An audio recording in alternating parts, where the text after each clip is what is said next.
اگر آپ چلتے ہوئے پیچھے مڑ کر دیکھنے کے عادی ہیں تو آپ گھر سے ملنے والی اعتماد کی کمی کا شکار ہیں۔ اگر آپ کو معمولی باتوں پر غصہ آتا ہے تو آپ محبت کی کمی کا شکار ہیں اور محبت کے متلاشی ہیں۔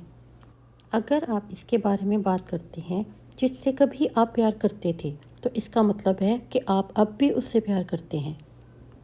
اگر آپ بیٹھے بیٹھے ہاتھ پاؤں ہلاتے رہتے ہیں تو آپ ذہنی انتشار کا شکار ہیں۔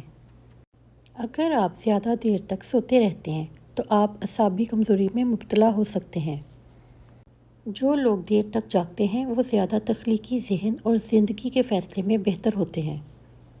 جو لوگ اپنے کام کے دوران دوسروں کی مداخلت پسند نہیں کرتے وہ زیادہ اچھے ورکر ثابت ہوتے ہیں۔ جو لوگ بہت جلدی آپ کے ساتھ دوستی کرنے میں کامیاب ہو جاتے ہیں وہ اکثر آپ کو دھوکہ دیتے ہیں۔ جو لوگ بہترین مشورہ دیتے ہیں وہ عام طور پر سب سے زیادہ مسائل کا شکار ہوتے ہیں۔ اگر ٹانگیں پیٹ کے ساتھ چمٹا کر سونا آپ کی عادت ہے تو آپ بچپن سے خوف اور عدم توجہ کا شکار ہیں۔ اگر آپ ناک میں انگلی ڈالنے کے عادی ہیں تو آپ لازماً کسی نفسیاتی الجھن کا شکار ہیں۔ اگر آپ کا بچہ افق یا آسمان پر نظر جمائے رکھتا ہے تو یقین کیجیے وہ رومانی دماغ اور گہری سوچ کا مالک ہوگا۔ اگر آپ چھوٹی چھوٹی اشیاء سے چمٹے رہتے ہیں تو آپ بچپن سے عدم توجہ کا شکار ہیں۔ اگر آپ سیدھی لائن میں بآسانی نہیں چل سکتے تو یقین کیجیے آپ طلسماتی خرابی کا شکار ہیں۔ خواتین عام طور پر بھاری آواز والے مردوں کو ترجیح دیتی ہیں کیونکہ وہ زیادہ تر پر اعتماد اور جارحانہ نظر آتے ہیں۔ جو شخص سب کو خوش رکھنے کی کوشش کرتا ہے وہ اکثر تنہا رہ جاتا ہے۔ جو بچے جلدی بولنا شروع کر دیتے ہیں ان کی یادداشت بہت مضبوط ہوتی ہے۔ جب آپ کسی سے ہاتھ ملاتے ہیں تو اگر وہ شخص آپ کا ہاتھ فوراً نہیں چھوڑتا تو سمجھ لیجیے آپ ایک بہت پر اعتماد شخص سے مل رہے ہیں۔